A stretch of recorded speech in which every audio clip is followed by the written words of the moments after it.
So continuing with this Lightning Web Components. So far we have seen how to initialize, call an Apex at initializing a component using the wire component, then how to call it through button click, how to do a data update using the update record, create record methods of record API, record UI. So these two things we have already. Now that is, so as with the record API, as you have seen, there isn't much code to be written in Apex. So if you see here earlier, what we did was we used the Lightning Data Service Record API, but now we are not going to use that. Okay, so now we're going to use a record forms. So let us see how to build a record form.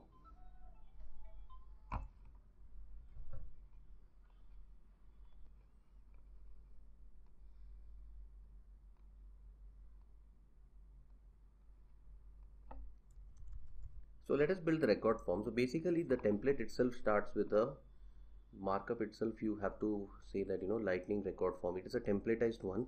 Like earlier the template was how? Like say for example in this we were importing the Lightning data service, we imported the account object and all that, right? But then in the UI we were basically showing non-binded components. What do I mean by non-binded components? See, when we had created this Lightning input, this is not bound to any object as such, right? It shows you the value from that. That's fine. It shows you the value, but when you change it, it is a free change, and any data that you enter goes into the on last name change, and it is assigned to the variable. So let us see how this works over here, how different it is.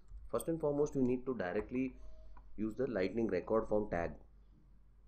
The first one is Salesforce provides you ships a Lightning record form tag in your LWC. So you got to use that. It is there in Aura components also. And then you give the object API name. What is the object that you want to do? How do you give it? Is you have to say account object. Alright, so if it is contact object, you'll say contact object, and if it is a custom object, you'll say custom underscore C object name. Okay, and then you have to specify the fields which will come from the JS file. You say if these are the fields, and on success you will say this is the method that is got to be, that's going to give the result. So this is the template. You build up the Lightning record form. That is all there is to it. See, there isn't anything else. The fields, you don't say Lightning input fields and all, so that even the markup goes down. Number of markup tags are not required. Alright, so first we build a form using this, and then it is again codeless. Okay, you have to use the some amount of UI record of API object and fields name, and you have to import the create record method from the API.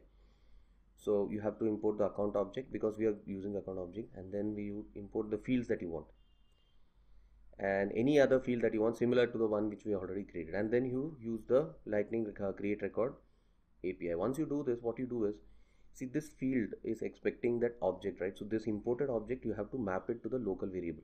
Okay, and this will get inherited over here. Similarly, the my fields will be an array here. Whatever fields you want to get updated, you're going to pass it over here. So this is what it will automatically render, the fields that you're passing. Okay, and finally it just, the handle record created is just one method with one result. Okay, and it will automatically give you the result, success or failure. So let's look at that record edit in more detail. So basically you will say Lightning record form, and if there is for the update record, you will say record ID, whichever is the current record, and then you will say the object API name. You will set this object API name in your code. What are the columns? Like this is for the display, and what is the mode? You want to edit mode, so it will become editable. And what are the fields? And then you specify the layout type, whether you want it to be compact or what. That's all there is. This is the only thing, and this is the only markup that is required. There is no separate Lightning input. Whatever fields you pass over here, okay, whatever fields that you pass over here from the first, it's similar to the previous Lightning data service. If there is some confusion, please go back and complete that and then come here, okay, to this topic. So import the schema field names and then just add it to the as an array, okay, and this array is passed over here. That's all.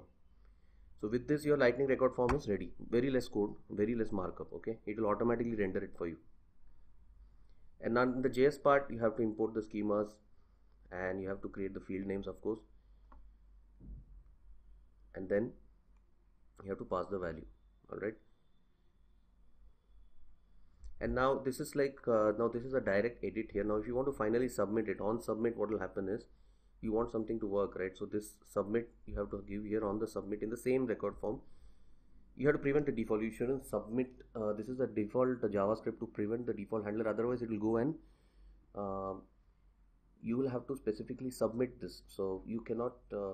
You'll have to prevent the default behavior, and then you collect the fields from the event.detail.fields. Okay. And whatever last name, or if you want to do any modifications, you say that, and again you do a submit, lightning record form submit, if you want to make some editing or make some changes to this.